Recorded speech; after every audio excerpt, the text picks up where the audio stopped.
Magandang araw mga friend. Ito po muli si Ate Lek. Welcome back po sa ating munting channel.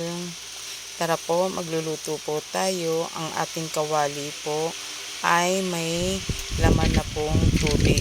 Yan po ay isinalang ko na po sa kalan. At heto po, may mga ginayat na po ako na luya, bawang, sibuyas na puti, at ang mapupula pong kamatis na hinog na po. Ang gusto ko po sa mga kamatis ay ang mapupula at makakatas po na kamatis. At tara po, ihulog na po natin ang mga ito sa ating tubig at hayaan po nating kumulo po yan. Takpan po natin mga friend. Ayan po, ang ating isinalang ay kumukulo na po.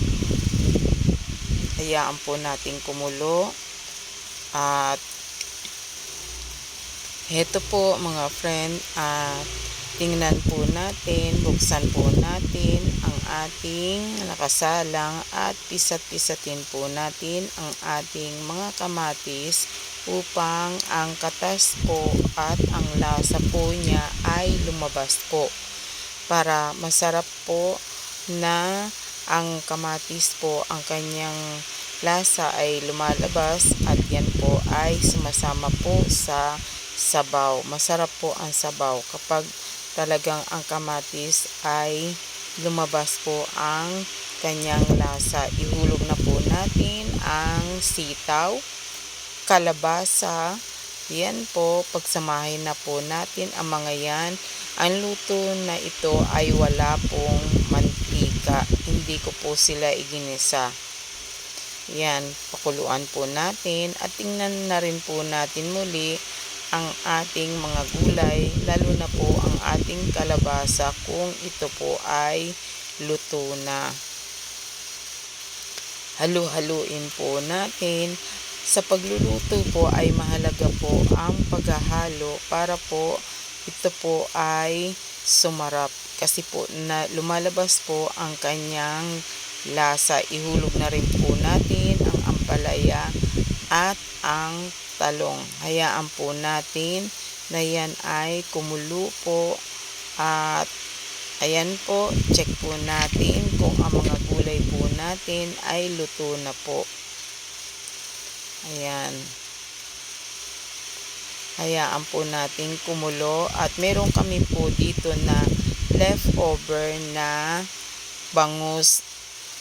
Boneless po yan, pinritong bangus.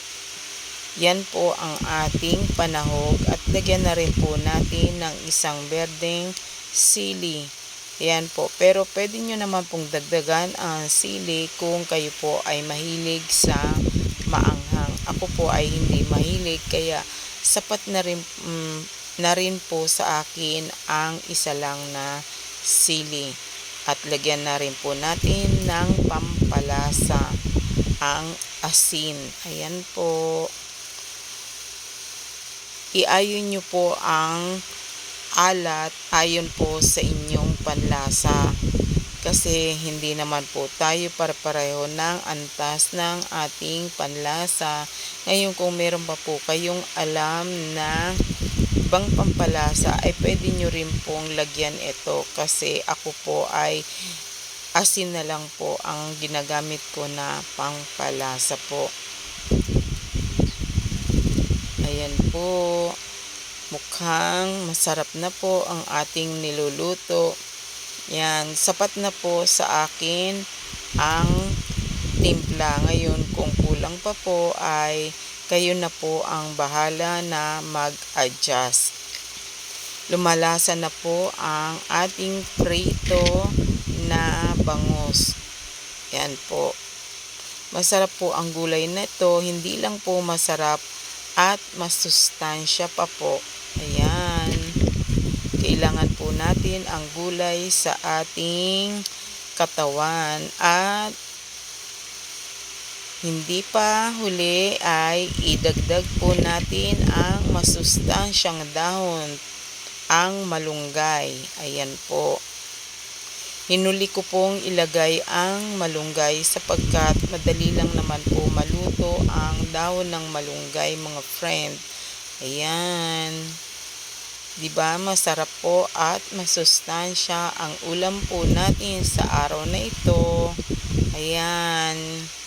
Living healthy po tayo ngayon. Kailangan po nating maging malusog at yan po ay makukuha po natin sa ating mga kinakain. Ayan, ready na po ang ating ulam, mga friend.